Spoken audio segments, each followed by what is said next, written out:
الحمد لله نحمده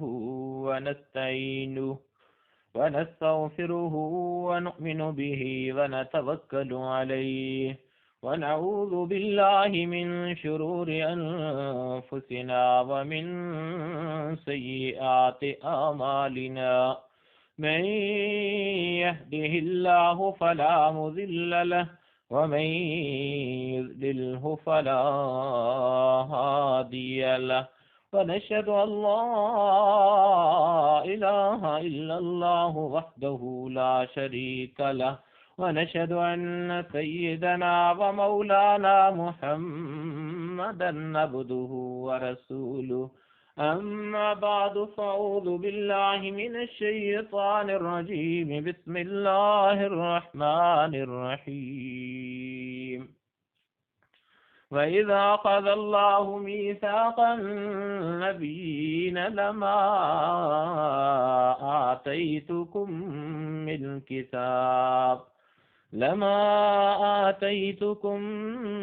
من كتاب وحكمة ثم جاءكم رسول مصدق لما معكم لتؤمنن به ولتنصرنه قال أقررتم وأخذتم على ذلكم إسري قالوا أقررنا قال فاشهدوا وأنا معكم من الشاهدين فمن تولى بعد ذلك فأولئك هم الفاسقون صدق الله مولانا العظيم صدق رسوله النبي الكريم اللهم صل على محمد النبي الأمي وعلى آله اللهم صل على محمد النبي الأمي وعلى آله وصحبه وسلم تسلیما۔ محترم سامعین ذی وقار، آپ کے سامنے نبی پاک صلی اللہ علیہ وسلم کی شان، آپ کی سیرت کے متعلق دو آیات مبارکہ تلاوت کرنے کی سعادت حاصل کی۔ ان دونوں آیات کے اندر نبی کریم صلی اللہ علیہ وسلم کی سیرت مطہرہ اور اللہ کریم نے آپ کو جو بلند شان سے نوازا اس کے متعلق گفتگو ہے۔ محترم سامعین، اللہ کریم نے 3 میثاق لیے، 3 وعدے لیے۔ ایک اہل کتاب سے لیا، وَإِذْ أَخَذَ اللَّهُ مِيثَاقَ الَّذِينَ أُوتُوا الْكِتَابَ لَتُبَيِّنُنَّهُ، اور دوسرا عالم ارواح کے اندر تمام ارواح سے اللہ کریم نے ایک وعدہ لیا، جسے عہد الست بھی ہم کہتے ہیں، الست بربکم قالوا بلا۔ یہ تیسرا وہ وعدہ ہے کہ جو اللہ کریم نے تمام انبیاء کرام کو جمع فرمایا اور ان سے یہ عہد لیا۔ اب اس کے متعلق کہ عالم ارواح کے اندر لیا اللہ نے یا بعد میں لیا، اس کی وضاحت صراحتاً موجود نہیں ہے۔ سامعین، آپ کے سامنے نبی پاک صلی اللہ علیہ وسلم کی سیرت مطہرہ کے متعلق بات چل رہی تھی کہ اللہ کریم نے 3 عہد لیے، 3 وعدے لیے۔ ان میں سے ایک وعدہ اللہ نے اپنے محبوب کے بارے میں، جتنے اللہ کریم کے محبوب انبیاء کرام تھے ان کو اکٹھا کیا اور ان سے لیا۔ تو سماعت فرمائیں، وَإِذْ أَخَذَ اللَّهُ مِيثَاقَ النَّبِيِّينَ،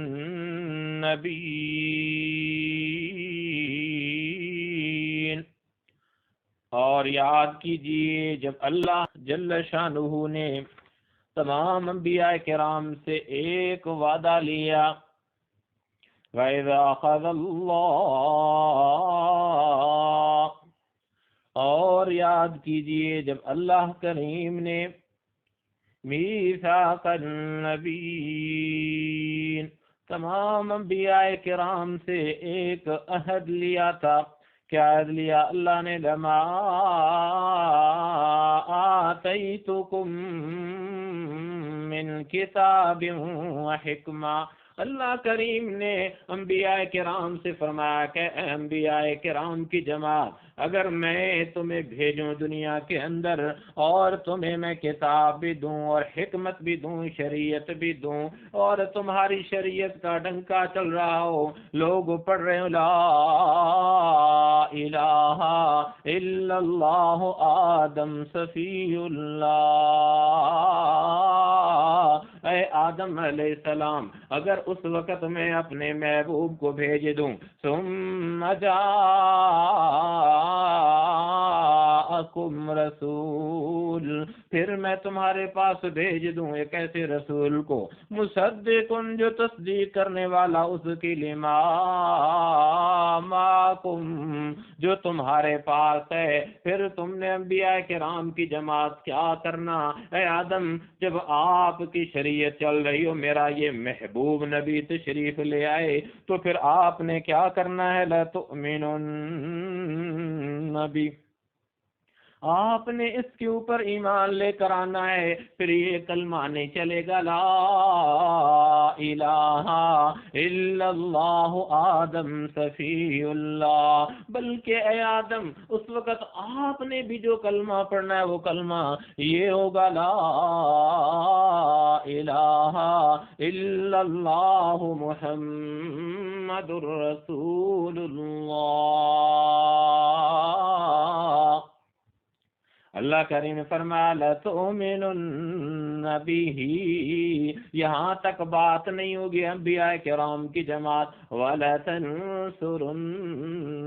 آپ نے نصرت بھی کرنی ہے، پھر اس دین کا پرچار بھی کرنا ہے، اس شریعت کو آگے پھیلانا بھی ہے، اور میرے اس محبوب نبی کے ساتھ تعاون بھی کرنا ہے، اس کی نصرت بھی کرنی ہے، اس کی تائید بھی کرنی ہے. اب جب انبیاء کرام سے اللہ کریم نے یہ عہد لیا کہ تمام انبیاء کرام کیا تم اس بات پہ مجھے عہد لیتے ہو، اور حدیث کے اندر آتا ہے اللہ کریم نے ایک ایک نبی کو بتایا، اور جتنے انبیاء کرام آئے انہوں نے ایسا ہی کیا، خود بھی اس کا انتظار کرتے رہے، اور لوگوں کو بھی اپنی امت کو بھی یہ درس دیا اور انہیں بتایا کہ ہاں ہاں ایک نبی تشریف لائے گا، اس کی یہ صفات ہوں گی. اگر آپ پچھلی جتنی کتابیں انہیں کھول کے دیکھ لیں، حضرت عیسیٰ علیہ السلام، حضرت موسیٰ علیہ السلام، حضرت ابراہیم علیہ السلام، حضرت نوح علیہ السلام، جتنے انبیاء کرام گزرے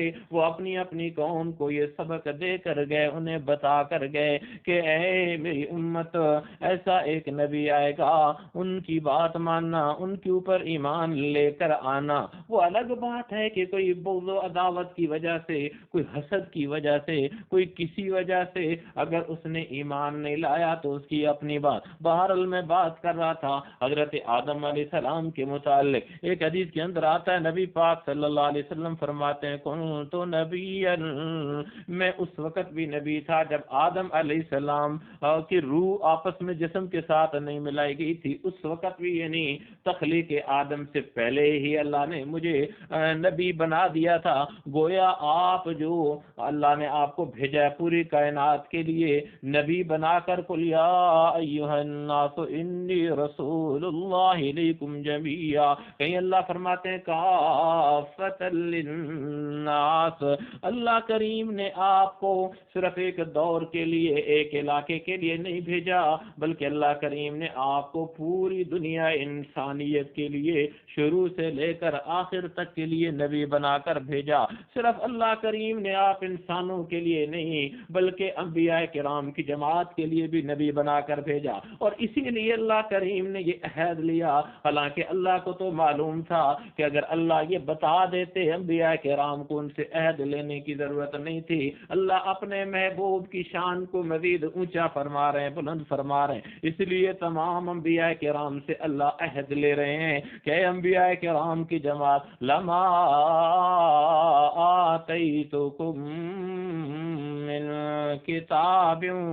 حکمہ، اگر میں تمہیں شریعت دوں، تمہیں میں کتاب دوں، دنیا کے اندر بھیجوں، ثم جاءکم، پھر آ جائے تمہارے پاس رسول، ایسا رسول مصدق جو تصدیق کرنے والا اس کی، لما معکم، جو تمہارے پاس ہوگی، تمہارے پاس جو شریعت چل رہی ہوگی، جو تمہارا کلمہ چل رہا ہوگا، پھر کیا کرنا ہے تم نے؟ انبیاء کرام کی جماعت جب اس کے اندر یہ صفات موجود ہوں گی، لَتُؤْمِنُنَّ بِهِ، پھر تم نے ان کے اوپر ضرور ایمان بھی لے کر آنا ہے، وَلَتَنْصُرُنَّ،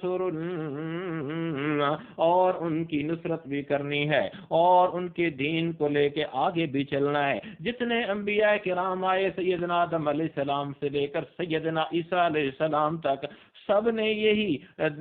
دعوت دی، لوگوں کو بتایا کہ ہاں میرے بعد ایک نبی آنا ہے، وہ اس کی یہ صفات ہوں گی۔ لیکن جب اللہ کریم نے نبی پاک صلی اللہ علیہ وسلم کو بھیجا، فرمایا وَلَٰكِن رَّسُولَ اللَّهِ وَخَاتَمَ النَّبِيِّينَ،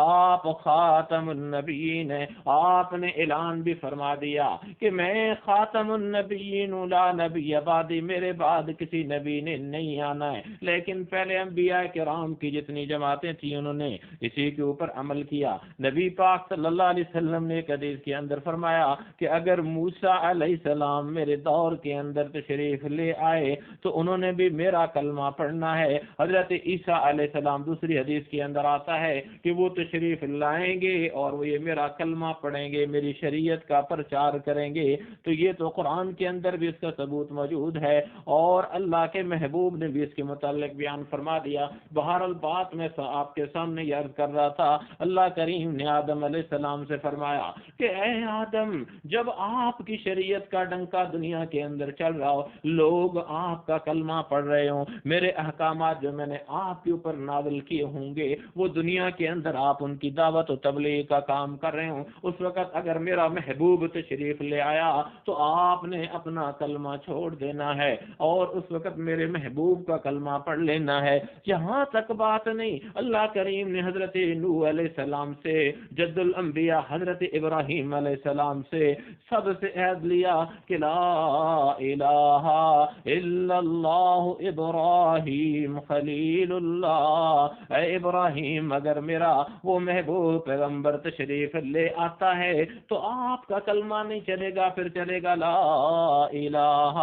الا اللہ محمد رسول اللہ۔ یہاں تک بات نہیں، آگے یہ سلسلہ چلتا رہا۔ حضرت اسماعیل علیہ السلام، حضرت موسیٰ علیہ السلام، انہیں بھی کہا گیا کہ اے موسیٰ، جب آپ کی شریعت کا ڈنکا دنیا کے اندر بج رہا ہو، لوگ آپ کا کلمہ پڑھ رہے ہوں، لا الہ الا اللہ موسیٰ کلیم اللہ، اس وقت اگر میرا یہ محبوب پیغمبر تشریف لے آیا اور وہ تصدیق بھی اس نے آپ کی شریعت کی کر دی تو آپ کے اوپر بھی لازم ہے کہ آپ ان کے اوپر ایمان لے آئیں، اور ان کی جو دعوت، جو کار نبوت وہ لے کر آئے ہیں، ان کی نصرت کرنا، ان کی تائید کرنا آپ کے اوپر بھی یہ لازم ہے۔ عیسیٰ علیہ السلام کو بھیجا تو کہا اے عیسیٰ، دنیا کے اندر میں بھیج تو رہا ہوں، آپ کا جب وہاں پہ کلمہ چل رہا ہوگا، آپ کی شریعت چل رہی ہوگی، آپ کی تذکرے چل رہے ہوں گے، لا الہ الا اللہ عیسیٰ روح اللہ، تو اس وقت اگر یہ میرا محبوب پیغمبر تشریف لے آیا تو اس وقت ایسا نہیں کہ آپ اس کے اوپر ڈٹ جائیں کہ لا الہ الا اللہ عیسیٰ روح اللہ، بلکہ نانا آپ نے پرچار کرنا ہے، اپنے لوگوں کو بھی بتانا ہے، اور خود بھی آپ نے پڑھنا ہے لا الہ الا اللہ محمد رسول اللہ، لا الہ الا اللہ محمد رسول اللہ۔ آپ نے خود بھی ایمان لے کر آنا ہے، اور جو آپ کے پیچھے چلنے والے ہوں گے ان کو بھی اسی طرف لے کر آنا ہے۔ تو تمام انبیاء کرام نے اس کے اوپر اقرار کیا، اس عہد کے اوپر اللہ سے، اللہ نے اس کو بھی بیان فرمایا آگے، قال اقررتم واخذتم علی ذالکم اسری، اللہ کریم نے فرمایا اقررتم، اے انبیاء کرام کی جواب، کیا تم نے اقرار کر لیا ہے، واخذتم، اور تم نے لے لیا، علی ذالکم اسری، اور کیا تم نے اقرار کر لیا اور اس پر میری ڈالی ہوئی ذمہ داری قبول کر لی ہے؟ تو تمام انبیاء کرام نے بیک زباں ہو کر کہا قالوا اقررنا، ہاں ہم نے اقرار کر لیا ہے۔ تو قالوا اقررنا، جب تمام انبیاء کرام نے اقرار کر لیا، پھر ہر نبی اسی چیز کا انتظار کرتے رہے، اگر میرے دور کے اندر وہ نبی آ گیا تو میں اس کو مانوں گا، اس کا کلمہ پڑھوں گا۔ پھر اللہ جل شان نے اس کے بعد فرمایا قال فاشهدوا، اچھا اب تم بھی گواہ رہو، وَأَنَا مَعَكُمْ مِنَ الشَّاهِدِينَ، اور میں بھی تمہارے ساتھ گواہوں میں سے ہوں، میں بھی اس چیز کی گواہی دیتا ہوں کہ یہ بات ہو گئی، اس طریقے سے ہوگا۔ اللہ کریم نے اپنے محبوب کی شان کو چار چاند لگانے کے لیے، مزید بلند کرنے کے لیے تمام انبیاء کرام سے عہد لے لیا۔ پھر فرمایا اللہ نے فَمَن تَوَلَّى بَعْدَ ذَلِكَ فَأُولَئِكَ هُمُ الْفَاسِقُونَ، تو جس نے بھی منہ موڑ لیا اس کے بعد تو یقیناً وہی لوگ سرکش اور ناہنجار ہیں، جس بندے نے بھی منہ موڑ لیا۔ اب ایک بات یاد رکھیے کہ جتنے انبیاء کرام ہیں ان سے خطا کا صدور ہی ناممکن ہے، ان سے گناہ ہوتا ہی نہیں۔ کیوں؟ اس وجہ سے کہ اللہ کریم کی ذات خود ان کی رہنمائی فرما رہی ہوتی ہے۔ جب اللہ جل شانہ خود ان کی رہنمائی فرما رہے ہیں، ان سے گناہ کا صدور ہوتا ہی نہیں، پھر اللہ یہ کیوں فرما رہے ہیں فَمَن تَوَلَّى بَعْدَ ذَلِكَ، کہ اس کے بعد جو پھر گیا تو یہی لوگ فاسق ہیں، یہی سرکش ہیں، یہی ناہنجار ہیں۔ اللہ کیوں فرما رہے ہیں؟ محترم سامعین، کئی مقامات کے اندر قرآن کے اندر اللہ کریم جو ہے وہ بظاہر خطاب اپنے محبوب کو فرما رہے ہوتے ہیں، بظاہر خطاب انبیاء کرام کو فرما رہے ہوتے ہیں، لیکن سبق امت کو دے رہے ہوتے ہیں۔ جہاں جب یہ ہمیں معلوم ہے کہ انبیاء کرام سے خطا کا صدور ہی ناممکن ہے، تو پھر ظاہر ہے ان کی طرف نسبت نہیں ہوگی، یہ اللہ کی دیگر مخلوق کی طرف نسبت ہے۔ انہیں مخاطب کر کے اللہ سمجھا رہے ہیں کہ لوگوں، جب میں اپنی محبوب ہستیاں انبیاء کرام سے کہہ رہا ہوں انہوں نے نہ مانا تو ان کے ساتھ کیا ہوگا؟ اے لوگوں، اے امت محمدیہ کے لوگوں، اے نبی پاک صلی اللہ علیہ وسلم کے دور کے اندر جب آپ علیہ الصلوۃ والسلام اس دنیا کے اندر تشریف لائے، اس وقت سے لے کر روز آخرت تک جتنے لوگ بھی موجود ہو، جتنے آنے والے ہو، اگر تم نے نہ مانا اور تم نے منہ پھیرا ایسے، تو پھر یاد رکھو فَأُولَئِكَ هُمُ الْفَاسِقُونَ، کہیں اس زمرے کے اندر نہ آ جاؤ، تو اس سے بچنا۔ تو محترم سامعین، آپ کے سامنے اس آیت مبارکہ کا ترجمہ رکھا اور اس کی مختصراً تشریح رکھی کہ اللہ اپنے محبوب کی شان کو کس طریقے سے بلند فرما رہے ہیں، اور اللہ کریم نے کتنی بلند شان سے آپ کو نوازا ہے۔ میرے پاس الفاظ نہیں کہ آپ علیہ الصلوۃ والسلام کی شان کو بیان فرماؤں، لیکن اس کے اندر یہ جو ایک دعوت ہے، ایک مقصد ہے، وہ ضرور یاد رکھیں کہ جب اللہ اپنی محبوب ہستیاں انبیاء کرام سے مخاطب ہیں، انہیں کہہ رہے ہیں کہ اگر تم نے منہ پھیرا تو پھر تمہارا انجام یہ ہوگا، اور ہم جو عام لوگ ہیں اگر ہم نے منہ پھیر لیا پھر ہمارا کیا انجام ہوگا۔ اللہ کریم کی ذات ہم سب کو صحیح معنوں کے اندر صحیح طریقے سے ان احکامات کو سمجھنے کی اور ان پر عمل کرنے کی توفیق سے نوازے، خصوصاً اپنے پیارے محبوب نبی کریم صلی اللہ علیہ وسلم کی سیرت مطہرہ کو سمجھنے کی اور آپ کے مقام علو کو سمجھنے کی اور اس کی قدر کرنے کی توفیق سے نوازے۔ وما علینا الا البلاغ۔